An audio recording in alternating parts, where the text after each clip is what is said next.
Mateus 12, 38. Aleluia. Louvado seja Deus. Livro de Mateus, capítulo 12, verso número 38. Nós hoje puxamos um pouquinho o horário, né, mais cedo. Vamos tentar fazer toda a ceia, 7 horas. A maioria do pessoal aí consegue vir, que é sábado, e por mais que alguns trabalhem no sábado, mas conseguem chegar no horário das 7, 19 horas. Fica mais cedo, termina o culto mais cedo, mais tempo, mais calmo. Livro de Mateus, capítulo número 12, verso 38, quem encontrou, dá glória a Deus. Diz assim a palavra do Senhor. Então, alguns dos escribas e dos fariseus tomaram a palavra dizendo: Mestre, quiséramos ver da tua parte algum sinal. Mas ele lhe respondeu e disse: uma geração má e adúltera pede um sinal, porém não lhe será dado outro sinal senão a do profeta Jonas. Pois como Jonas esteve 3 dias e 3 noites no ventre da baleia, assim estará o Filho do Homem 3 dias e 3 noites no seio da terra. Os ninivitas ressurgiram no juízo com essa geração e a condenarão porque se arrependeram com a pregação de Jonas. E eis que está aqui quem é mais do que Jonas. A rainha do meio-dia se levantará no dia do juízo com essa geração e a condenará, porque veio dos confins da terra para ouvir a sabedoria de Salomão. E eis que está aqui quem é mais do que Salomão. E quando o espírito imundo tem saído do homem, anda por lugares áridos, buscando repouso e não encontra. Então diz: voltarei para minha casa, de onde saí, e voltando acha desocupada e varrida e adornada. Então vai e leva consigo outros 7 espíritos, piores do que ele, e entrando habitam ali, e são os últimos atos desse homem piores do que os primeiros. Assim acontecerá também a essa geração má. Amém? Fala assim comigo: Senhor Jesus, fala comigo através da sua palavra. Pode se sentar, glorificando e exaltando a Deus. Glória a Deus. Aleluia. Louvado seja Deus. Veja lá se consegue voltar do jeito que estava. Glória a Deus. Então, os irmãos estão me ouvindo? Não sei se é esse ou é aquele. Glória a Deus. Esse está saindo, acho que é aqui que saiu. Glória a Deus. Isso, voltou. Irmãos, essa passagem parece meio complicada, né? Se você prestar atenção, esse texto, pessoas vêm, pedem um sinal para Jesus, e Jesus fala que não vai dar um sinal para eles. Mas aí Jesus começa a falar do Antigo Testamento de Jonas, logo fala da rainha de Sabá, né? Que é a rainha do meio-dia, que veio trazer os enigmas para Salomão. Logo está falando do diabo. Parece uma confusão só, né? Não. Essa passagem é muito clara naquilo que Jesus quer aplicar. Só que muitas vezes nós não entendemos a forma que Jesus quer nos ensinar. Sempre que Jesus queria ensinar alguém sobre algo, ele dava exemplos. As parábolas, por exemplo. Quando Jesus queria ensinar alguém que mexia com ovelha, que mexia com rebanho, ele falava a parábola do bom pastor. O bom pastor é aquele que deixa as 99 e sai em busca da ovelha perdida. Quando Jesus queria ensinar uma dona de casa, uma mulher que ficava em casa, que trabalhava no lar, ele fala da dracma perdida, que a mulher perdeu a dracma, varre a casa até achar a dracma que se perdeu. Quando ele queria falar com alguém que trabalhava na agricultura, Jesus ia lá e falava a parábola do semeador. Enfim, irmãos, eu poderia estar aqui dando exemplos para você sobre a forma que Jesus ensinava. Eu acho engraçado que muitas vezes eu recebi crítica dizendo: ô pastor, sempre que você vai pregar, eu não estou falando nem comentário, crítica mesmo, sempre que você vai pregar, você usa às vezes a tua esposa como exemplo, às vezes o teu filho, às vezes o teu trabalho. Eu disse: eu vou falar daquilo que eu conheço com propriedade, né? Minha esposa, meu filho, meu trabalho. Às vezes do exemplo da minha terra. Ou seja, é uma forma de você entender aquilo que eu estou pregando. Quando Jesus usava esses exemplos, ele queria mostrar para aquelas pessoas de uma forma mais fácil delas entender. Esse texto aqui parece complexo porque ele não está ensinando para pessoas comuns. Esse texto aqui parece muito difícil de entender porque para quem ele está explicando é pessoas que tinham uma sabedoria mais elevada.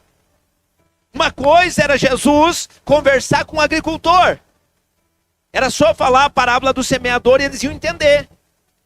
Outra coisa era Jesus conversar com pastores de ovelha, de rebanho. Era só ele falar de ovelhas, falar do pastoreio, eles iam entender. Só que agora a Bíblia vai dizer que Jesus está falando para os escribas e para os fariseus. Os escribas eram homens dedicados ao estudo da lei. Os escribas eram homens que passavam anos e anos estudando a lei. Os escribas, para você ter uma ideia, era como se hoje fossem os teólogos. Era como se fossem hoje os mestres.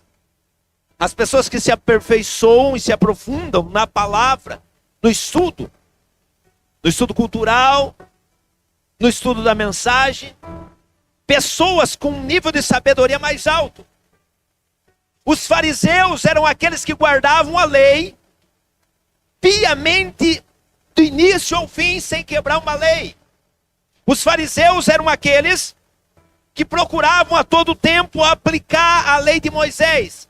E a Bíblia vai dizer que eles chegam e pedem um sinal para Jesus, dizendo: mestre, pode nos dar um sinal? Olha o que o texto vai dizer.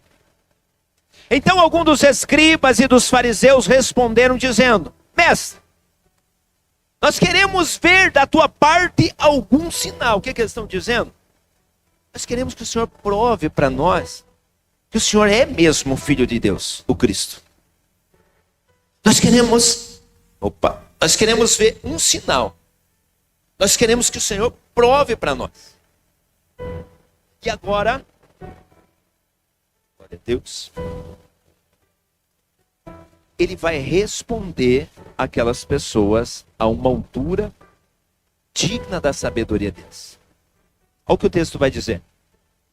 Mas Jesus lhe respondeu e disse: uma geração má e adúltera pede um sinal, porém não se lhe dará sinal, senão o sinal do profeta Jonas. O que ele estava falando? Ele estava dizendo: vocês já leram sobre Jonas? E sabem que Jonas desobedeceu à voz de Deus. E desobedecendo à voz de Deus, ele foi parar no ventre de uma baleia, ou de um peixe, né? A Bíblia não fala se é baleia, mas um grande peixe. E esse peixe, no ventre desse peixe, ele ficou por 3 dias. Ele diz: é um sinal que vocês querem? Então, pois como Jonas esteve 3 dias e 3 noites no ventre da baleia, assim estará o Filho do Homem 3 dias e 3 noites no coração da terra, ou no fundo da terra. O que ele está dizendo é um sinal que vocês querem, então vocês vão ter que esperar até o dia de se cumprir a minha morte e eu ficar sepultado por 3 dias e ressuscitar depois de 3 dias.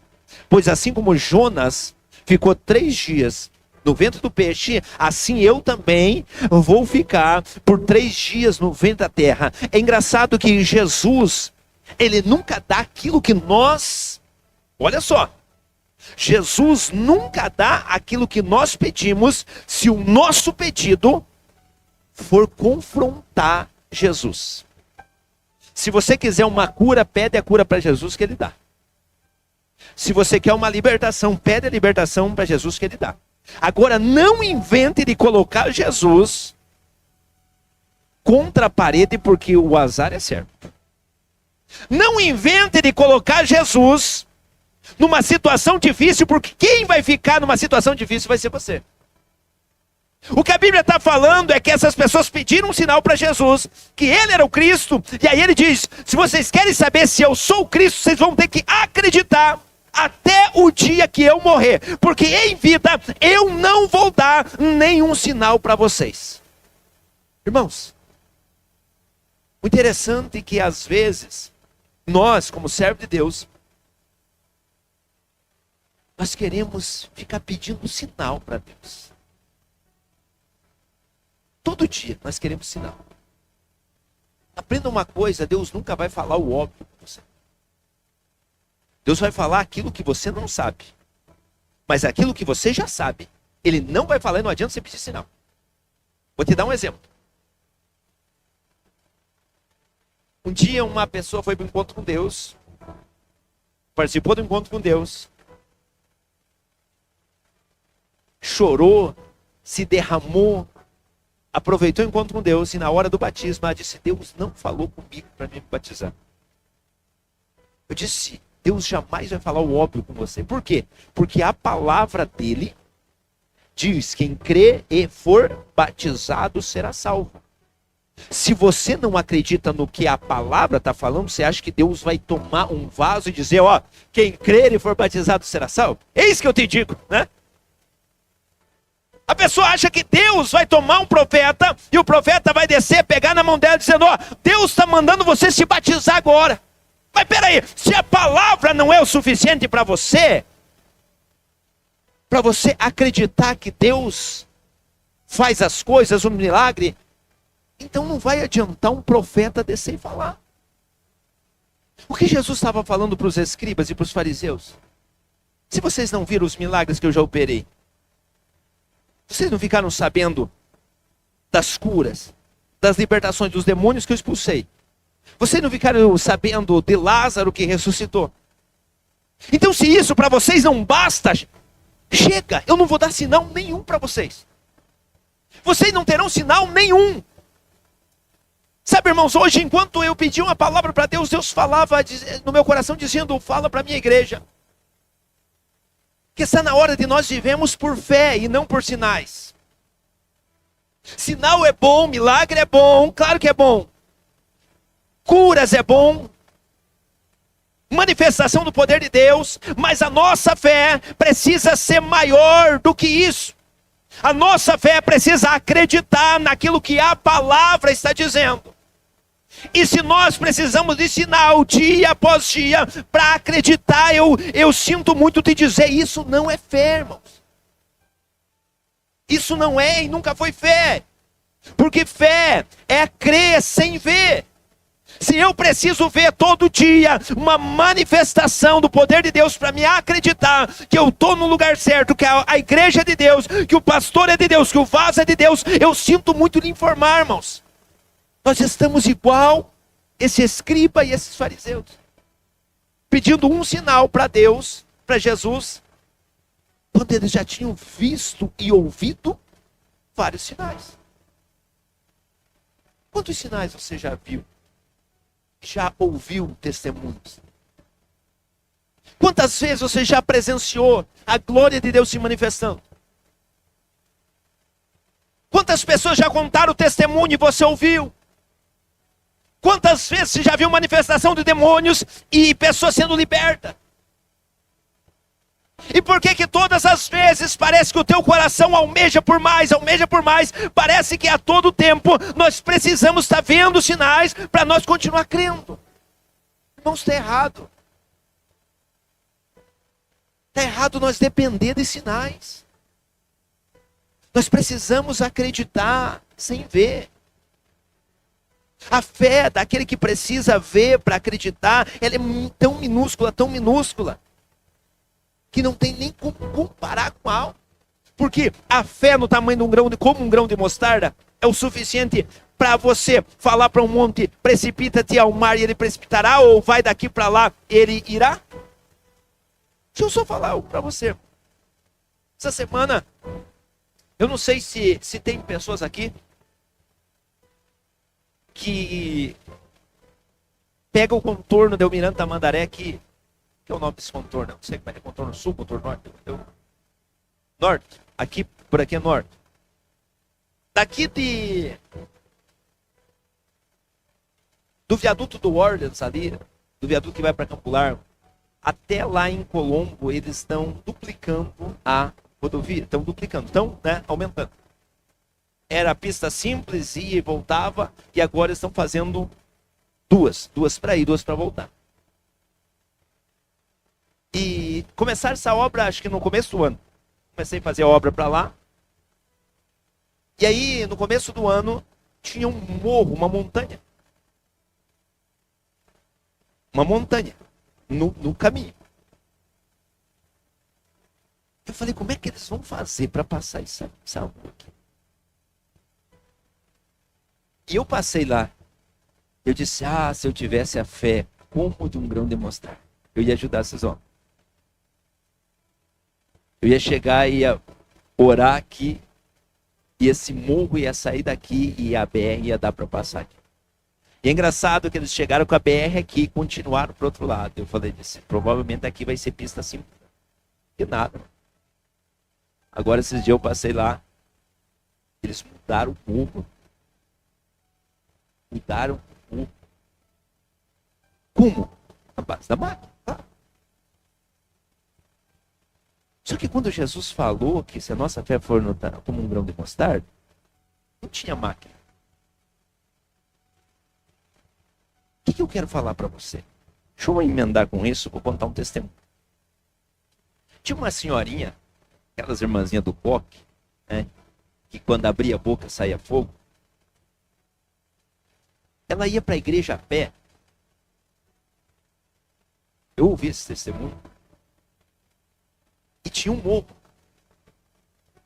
E ela disse, pois olha, se é verdade que se eu orar, a minha fé for como um grão de mostarda, esse morro, eu mando ele sair daqui para lá, ele vai, então eu vou ver se o que eu estou vivendo é verdade, se os anos de evangelho que eu estou vivendo é verdade, se a palavra é verdadeira, se a Bíblia é verdadeira, eu vou orar 1 ano.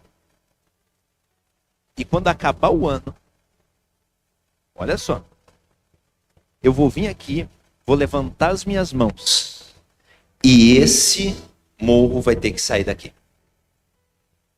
Porque eu estou indo no culto, eu não estou indo para outro lugar. E o morro era pesado para ela subir e descer e chegar na igreja. E lá ia ela. E lá ia ela. Todos os dias ela orando, fazendo campanha naquele propósito. Buscar fortalecimento para quando chegasse 1 ano, ela estendesse as mãos e aquele morro saísse dali e mudasse para o lado. Ela disse que quando fez 7 meses que ela estava nessa oração, saiu uma licitação. E eles tinham que dar uma rodovia naquele espaço. E ela, sem entender, eles começaram a toque de caixa muito rápido. E antes de 1 ano, aquele morro já não estava lá. E é engraçado que eles tiraram a terra dali e eles foram colocando em outro lugar. Com as máquinas, é lógico. E o morro foi mudado de lugar, porque já não estava mais ali, estava lá. Por que eu estou dando esse exemplo? Porque muitas vezes, irmãos, nós não entendemos a forma de Deus trabalhar. Nós não entendemos. Nós achamos que é de um jeito, mas Deus vai fazer, só que da forma dele. E querendo ou não, a oração daquela mulher foi ouvida. Porque talvez nem era para sair uma rodovia ali. Talvez a oração dela fez com que Deus tocasse no coração dos governantes ou do pessoal do trânsito e eles entenderam que era melhor passar por ali uma rodovia. Eles entenderam que ali precisava colocar uma máquina, escavar aquele morro e tirar. Você já ouviu a história daquele missionário que estava pregando na região da África? E aí ele pregava todos os dias numa ilha e vinha para casa. Vinha de bicicletinha. E aí, um certo dia, ele pregou, fez o culto, recolheu as ofertas e estava indo embora. Indo embora, ele percebeu que os assaltantes estavam perseguindo ele para pegar o dinheiro das ofertas. E ele saiu correndo. Perdeu a bicicletinha no mato e saiu correndo. E ele entrou num caminho, no meio de uma floresta. E aí ele chegou num paredão de pedra. Ele falou que não tinha para onde fugir. Se fosse para um lado, ele ia cair no rio. Se fosse para o outro paredão, estava igual Moisés, né? De um lado o mar, do outro pedra, paredão de pedra. Atrás Faraó. Ele não tinha para onde ir. E aí ele fez uma oração. Ele falou: ô Senhor, eu estava fazendo a tua obra. Dá-me um sinal que o Senhor está aqui comigo. Não deixe que eles venham pegar o dinheiro das ofertas do povo. Isso aqui é para a tua obra. Aí ele disse: manda um anjo aqui com uma corda, amarra esses bandidos. Faz qualquer coisa. E aí ele disse que escutava vindo atrás dele, procurando com a lanterna o caminho. E ele não tinha o que fazer, ele se encostou naquele paredão de pedra. E disse: a minha oração está feita, provavelmente eu vou morrer. Ele disse que quando faltavam uns 5 metros para chegar até ele, uma aranha desceu do céu. E ele conseguiu ver pela claridade da lua, ela começou a descer uma teia no caminho. Ele foi com a lanterna e viu aquela aranha, apagou a lanterna para os bandidos não ver ele. Ele disse: acho que Deus não entendeu a minha oração. Eu pedi para Deus enviar um anjo com uma corda, amarrar os bandidos, e Deus enviou uma aranha com uma telha. O que uma telha vai segurar? Os bandidos furiosos para me matar. Ele apagou a lanterna e ficou quietinho. Quando os bandidos chegaram, procurando o caminho, diz que um comentou pro outro: ó, por aqui ele não foi, porque tem telha de aranha no caminho. Quem já foi do sítio sabe que quando você passa no caminho, você passa levando toda a telha de aranha. E eles falaram: por aqui ele não passou, porque tem telha de aranha no caminho. Então, se ele passasse, ele tinha derrubado a telha. Então, provavelmente foi por esse lado. Ou seja, formas que Deus usa para mostrar sinais para nós que Ele está com nós. Só que a gente quer o sinal do nosso jeito. A gente quer o sinal do nosso jeito. Sinais são demonstrados a todo dia, a todo momento, a todo culto. Qual é o culto que você não viu a presença de Deus nesse lugar? Qual foi o dia que passou dúvida no teu coração? Bom, Deus não está aqui. Qual foi o dia que você não conseguiu sentir nada num culto? Irmãos, me desculpe, mas todos os cultos nós sentimos a presença de Deus. Então por que todos os cultos nós precisamos pedir sinais para Deus? Prepara outro microfone aqui.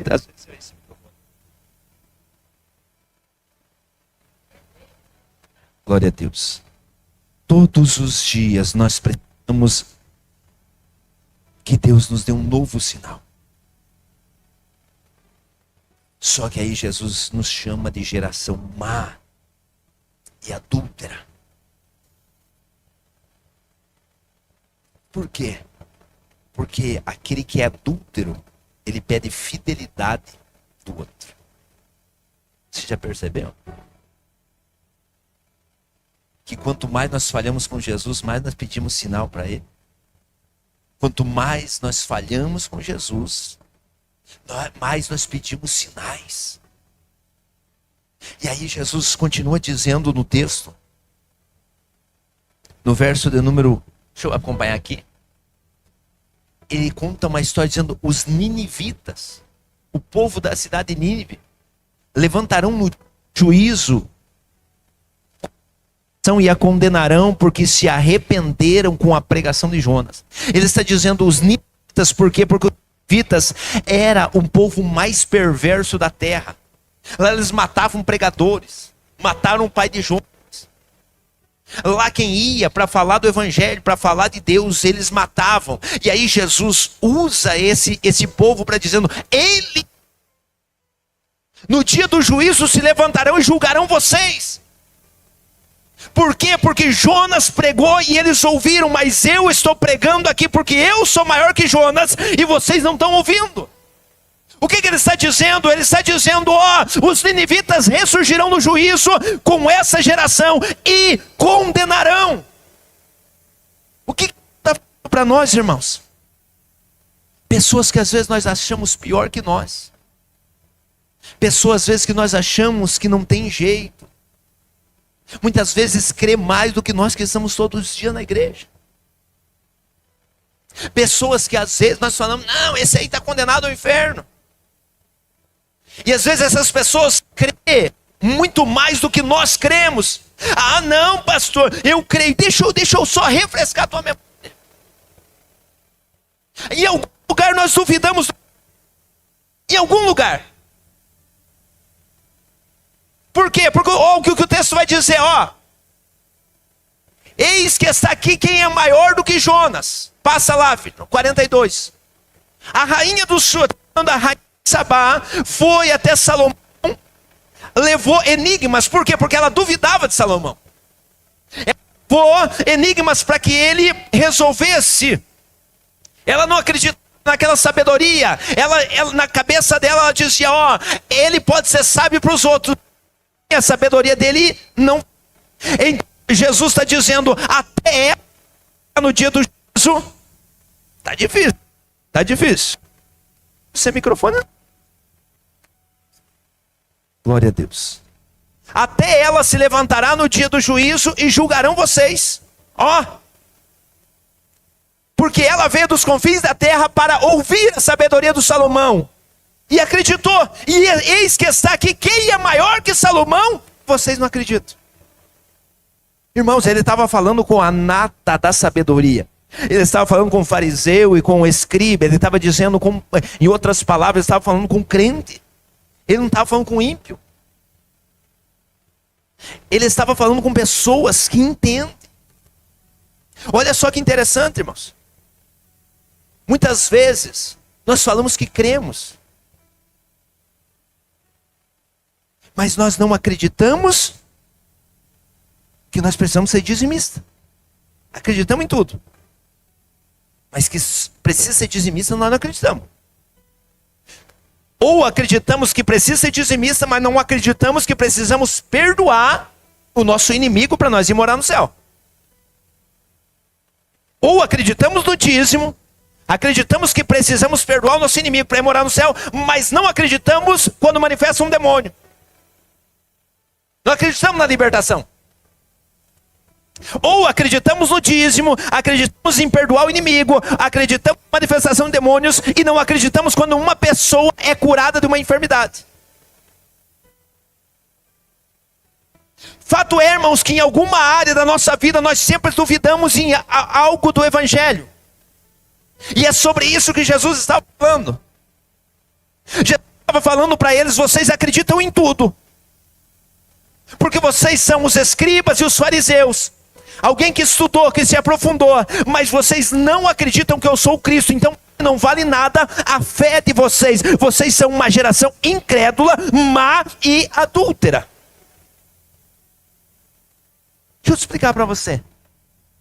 Incrédulo, irmão, é aquele que não crê. Um dia Jesus estava no monte com alguns discípulos. Pedro, Tiago e João. E embaixo tinha alguém Os outros discípulos tentando expulsar o demônio de um jovem. E a Bíblia diz que quando Jesus veio, o pai do menino foi lá e falou: mestre, se pode, faça alguma coisa pelo meu filho. Porque os teus discípulos tentaram e não conseguiram. Aí Jesus olha para os discípulos e diz: ó geração incrédula, até quando eu estarei com vocês e vocês continuarão sofrendo? Ele está dizendo: até quando vocês acreditarão que o meu nome tem poder? Vocês precisam crer. Ele está dizendo: ó geração incrédula. Sabe, irmãos, muitas vezes há muitos incrédulos em nosso meio. Pessoas que acreditam só naquilo que lhe convém. Só naquilo que é importante. O nosso problema como crente é acreditar só naquilo que nós achamos certo. Nós queremos só a parte boa do evangelho. Nós não queremos aquilo que para nós é difícil de cumprir. Mas hoje Jesus te convida a você crer no evangelho por completo. A você crer que Ele morreu na cruz pelos teus pecados, pela salvação da tua alma. E aceitar esse evangelho sem tirar nada. Você parou para pensar que nós colocamos... Todos nós somos pecadores. A Bíblia diz que... E todos nós pecamos e destituídos fomos da glória de Deus. Todos nós. Se todos nós pecamos, então não existe nenhum santo entre nós. Só que muitas vezes o pecado do outro nos incomoda, mas o pecado nosso não incomoda. É como se nós tivéssemos traçado uma linha, falando: ó, se você passar daqui para cá, você é um pecador. Mas eu posso estar da linha para cá. Aquele que adultera, acha que pecado é não devolver o dízimo. Aquele que devolve o dízimo, acha que o pecado é só invejar. Aquele que inveja, acha que o pecado é só mentir. Aquele que mente, acha que o pecado é só fofocar. Aquele que fofoca, acha que o pecado é só outra coisa. E assim nós vamos sempre jogando para frente. Porque o que eu faço nunca é pecado, é só o que o outro faz. Quando na verdade, uma das coisas que mais leva pessoas para o inferno é não crer que Jesus é o Cristo. Ah, pastor, mas eu creio. Mas se eu creio, então eu o aceito. Se eu creio, eu obedeço. Se eu creio, então eu me enquadro nos preceitos que ele pede no Evangelho. Jesus está falando e ele continua dizendo, ó. E quando o espírito mundo, veja bem, parece que Jesus pulou para uma outra situação. Não. Jesus falou de Jonas. Jesus falou da rainha de Sabá, a rainha do meio-dia. E agora ele está falando de demônio. Olha, ele diz: e quando o espírito imundo tem saído do homem, anda por lugares áridos, buscando repouso e não o encontra, então diz: voltarei para a minha casa de onde saí. Voltando, acha desocupada, varrida e adornada.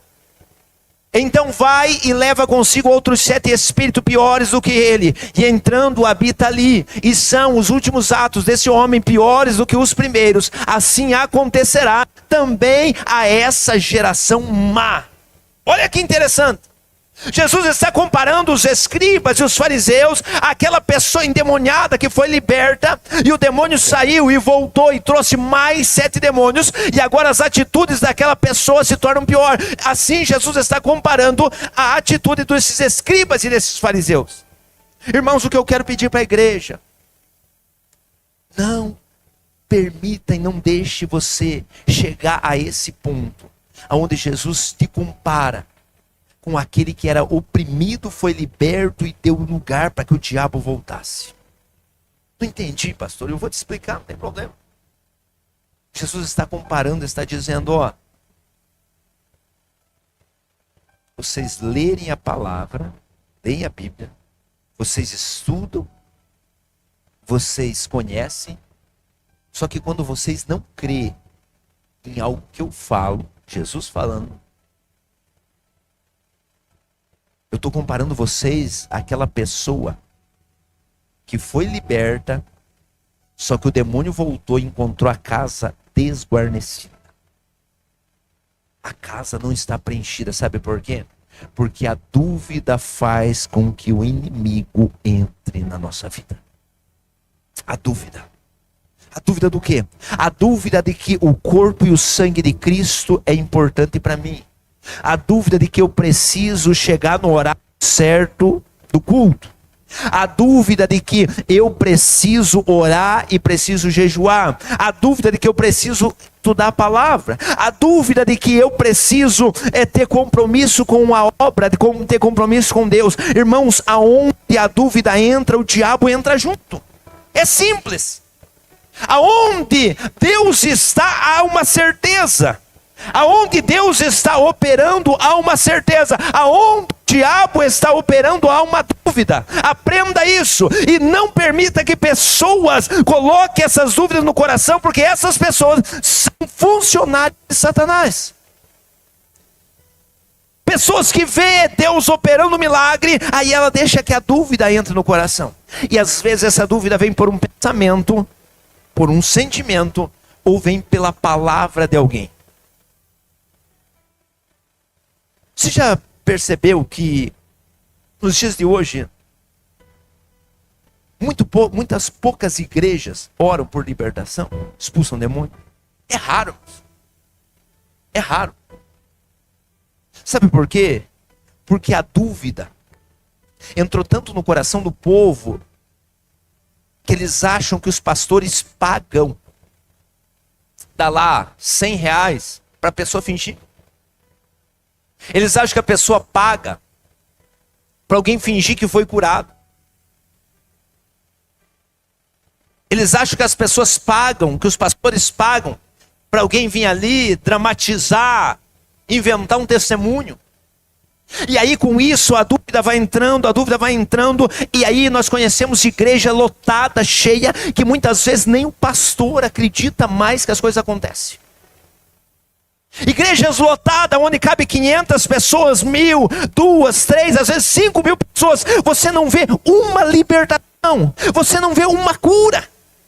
Não é possível que num ambiente desse, irmãos, não é possível, aqui às vezes quando está um culto avivado, tem 100, 200 pessoas, você vê pelo menos 5, 6 demônios manifestando, pelo menos, sem você orar por libertação.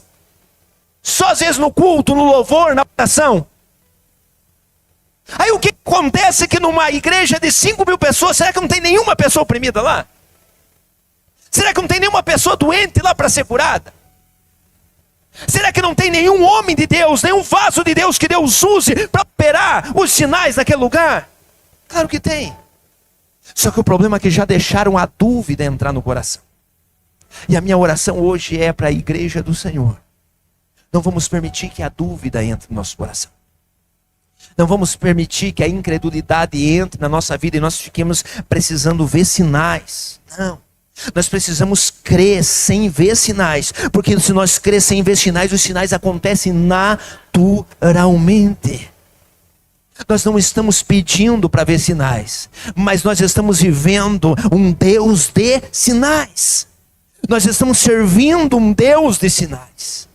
E os meus sinais e esses sinais seguirão aqueles que crê. Então, se não acontece sinais, é uma coisa, é falta de crer. E esses sinais seguirão aqueles que crê.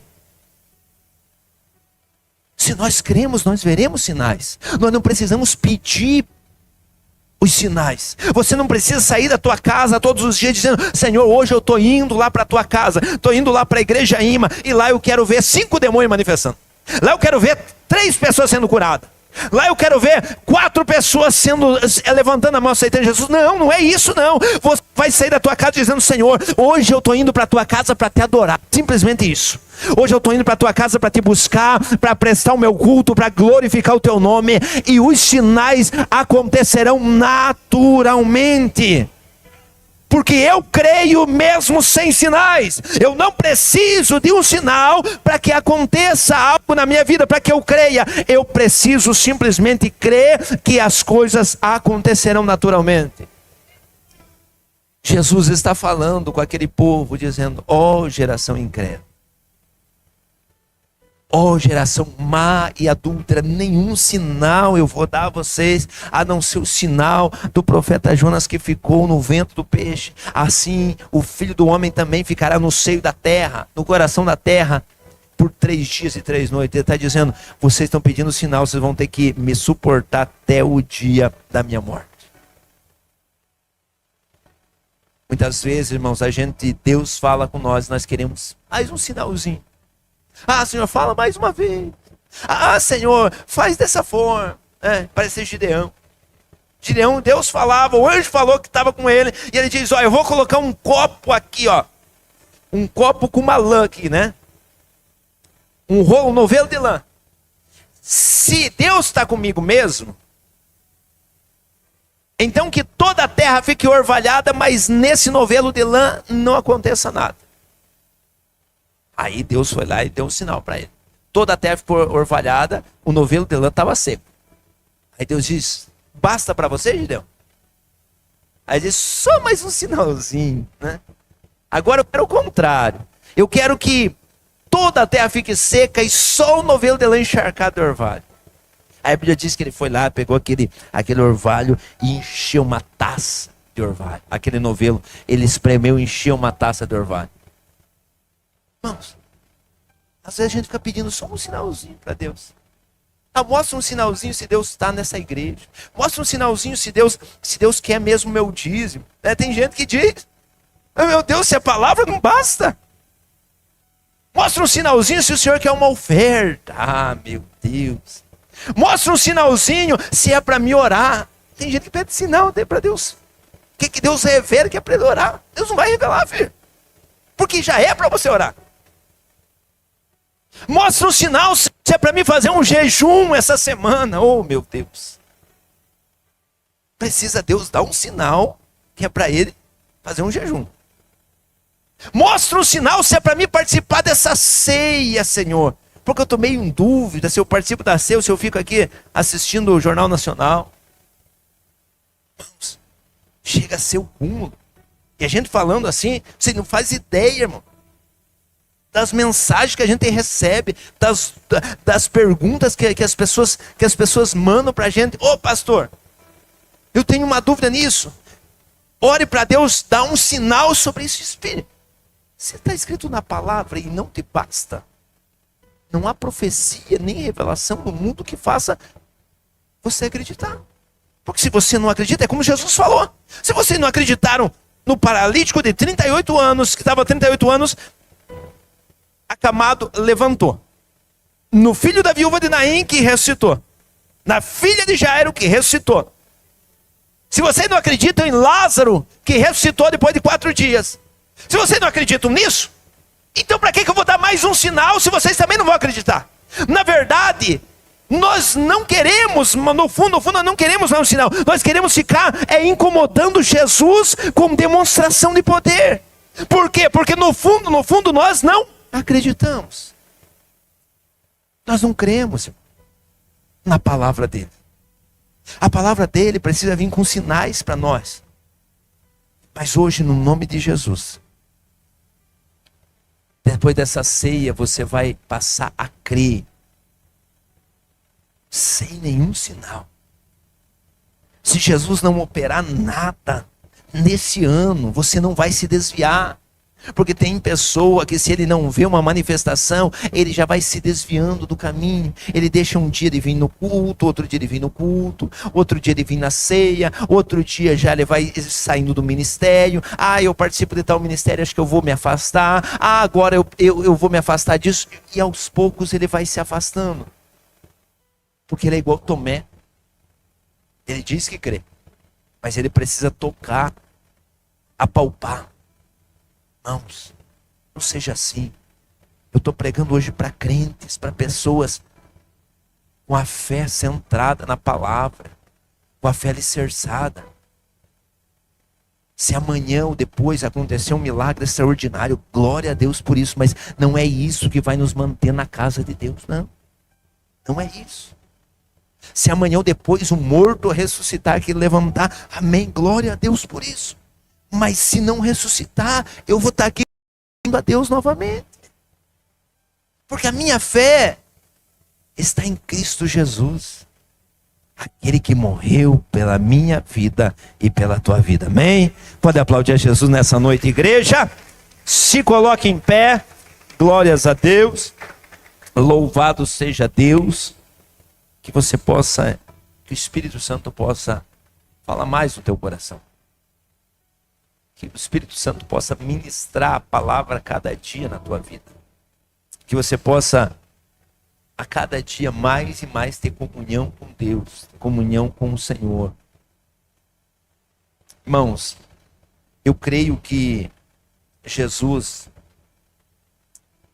no último dia, no dia do juízo final,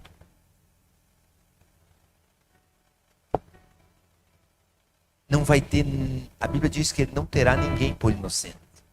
Por quê? Porque, irmãos,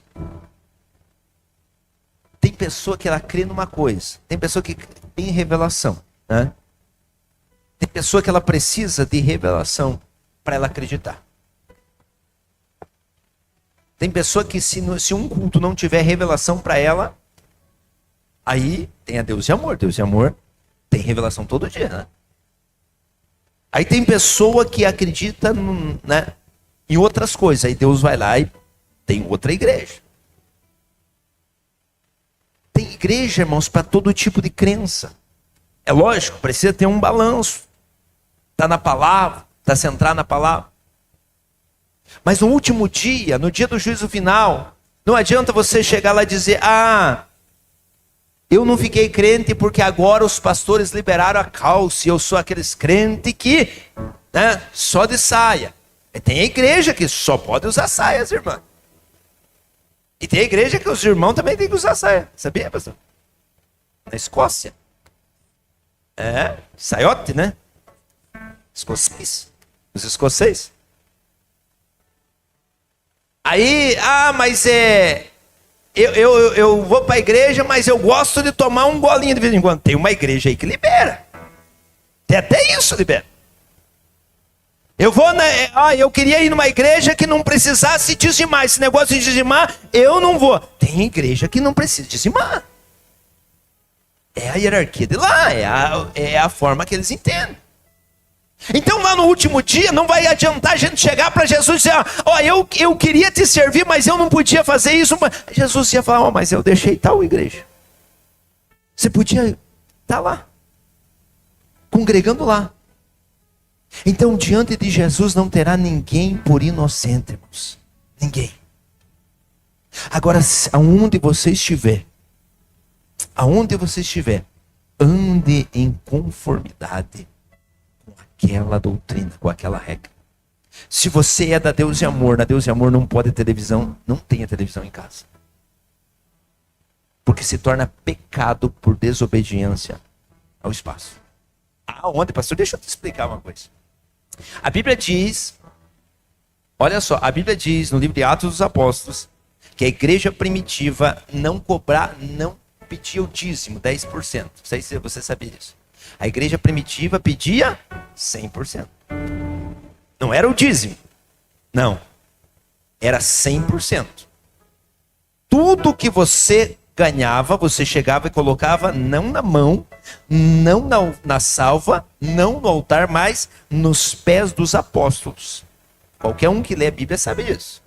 Depositava nos pés dos apóstolos. E os apóstolos pegavam aquele dinheiro e dividia igual para todo mundo. E a Bíblia diz que ninguém sentia falta de nada. Todo mundo tinha igual. Todo mundo trabalhava, todo mundo pegava o salário e ia lá e colocava nos pés dos apóstolos. E os apóstolos dividiam, comprava isso, eles administravam o salário do povo, eles administravam as finanças do povo. E aí a Bíblia diz que Ananias e Safira, um casal, venderam uma propriedade. E aí eles falaram: vamos esconder um pouquinho aqui, né? E vamos mentir para Pedro, porque Pedro que era o responsável, que nós vendíamos por tanto. Combinaram lá, cochicharam no ouvido do outro, falando: vamos dizer que nós vendíamos por tanto e vamos guardar um pouquinho. Nós tomamos um sorvete, porque Pedro não está comprando sorvete, né? Vocês tinham sorvete naquela época. Vai comprar um açaí, porque Pedro não está, né, não tá devolvendo açaí. E a Bíblia diz que lá foi, primeiro Ananias. Porque tinha que entrar um por vez. Aí Ananias chegou diante de Pedro, dizendo: Pedro, vendi uma propriedade, estou aqui trazendo dinheiro para que, né, conforme o acordo, conforme as regras da igreja, estou aqui depositando nos teus pés. E a Bíblia vai dizer que, quando ele coloca Pedro, ainda pergunta: é nesse valor mesmo que você vendeu? Ele diz: é nesse valor.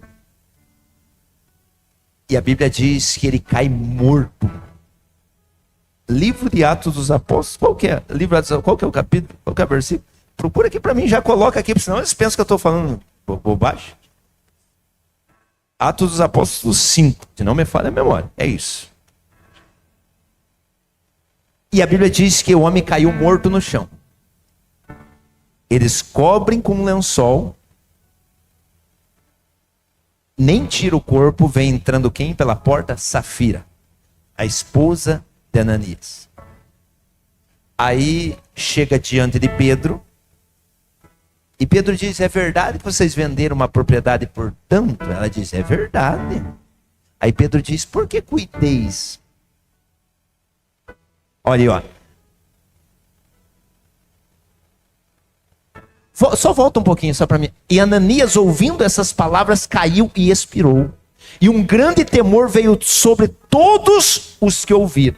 Passa lá.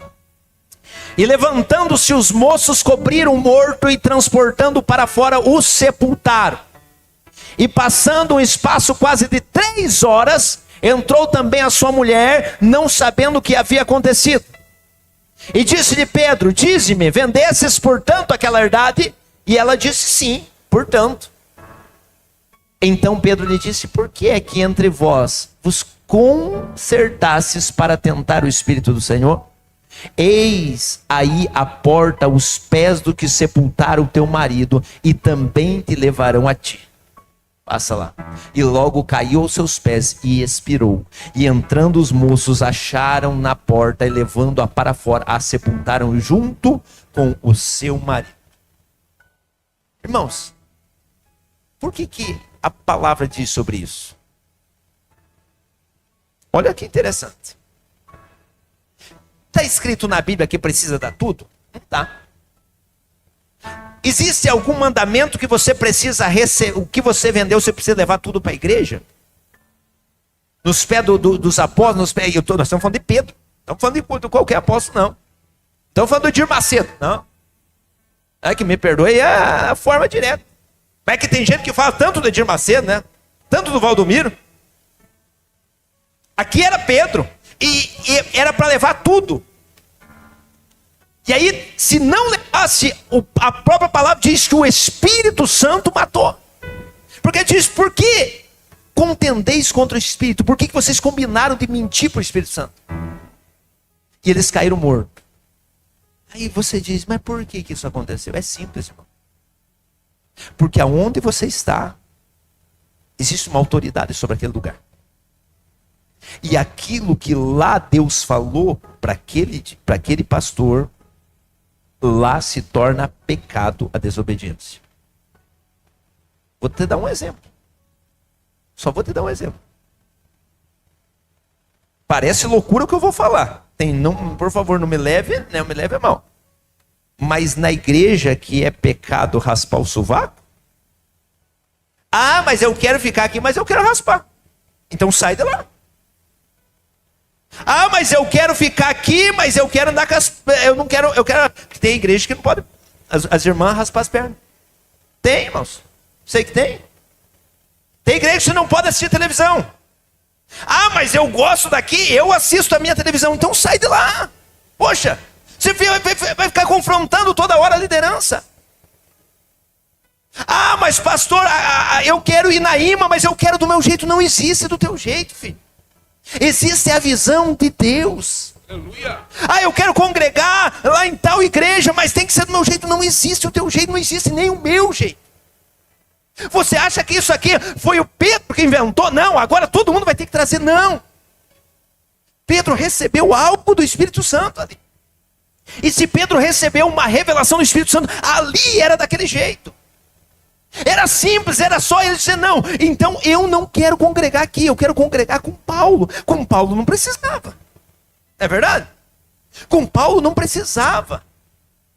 Mas com Pedro precisava. É isso que as pessoas precisam entender. Ah, mas eu não gosto de Paulo, eu gosto de Pedro, mas Pedro tem que ser. Não existe isso.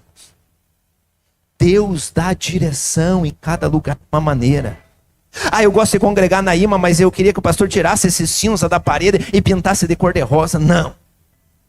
Cor de rosa lá em outro lugar. Ah, lá pode. Que não. Ah, mas eu queria deixar. Não existe, irmãos. Pare de inventar moda. Aonde aquele lugar se torna lei diante de Deus, se Deus deu a visão para aquele pastor, e assim. Deixa eu só te explicar. O pastor pediu para colocar a câmera aqui. Não, mas o pastor não sabe nada. Eu acho que a câmera fica melhor no meio. Ah, mas o pastor não sabe nada.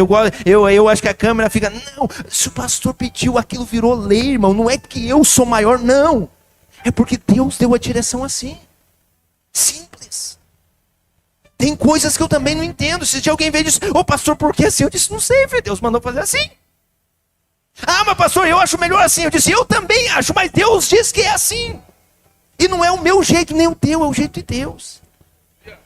Nós precisamos entender, irmãos. Aprender a viver em Cristo Jesus, em comunidade, em comunhão com Deus. Debaixo daquele ambiente se torna a regra, se torna a lei diante de Deus. Amém? Quem entendeu da glória a Deus? Então feche os teus olhos, nós vamos orar agora. Nós vamos glorificar Deus e exaltar Deus. E eu quero pedir para os diáconos, já se aproximem do altar aqui.